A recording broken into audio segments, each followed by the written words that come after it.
पहिला पहिला यसो केटा साथीहरूले नेपालमा भएको साथीहरूले भन्नु सधैँ फोन गरेर दाइ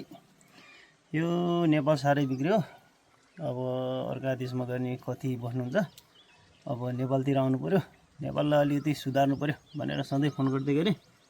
आजभोलि खै के हो भलेन सरकार आएर हो क्या देश सुध्रेछ जस्तो लागिरहेछ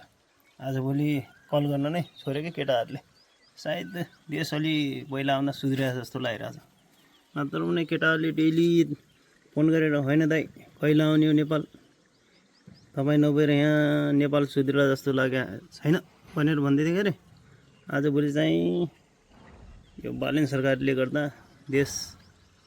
काफी सुध्रिया जस्तो लाग्यो केटाहरूको अलि फोन आउन छोडेको क्या अलि मलाई पनि ठिकै भयो नत्र पनि यहाँ केटाहरूले बेसरी र मलाई परेशान गरेको थियो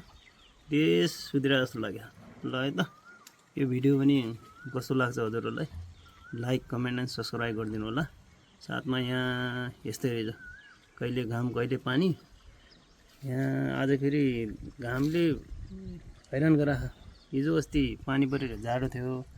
आज चाहिँ बेसरी घाम आँखै हेर्न मिलेर मेरो भिडियो लास्ट तक हेरेर लाइक कमेन्ट गरिदिनु होला साथै जसले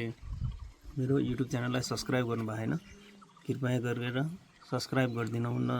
विनम्र अनुरोध गर्दै मेरा दुई शब्द यहीँ अन्त्य गर्छु धन्यवाद।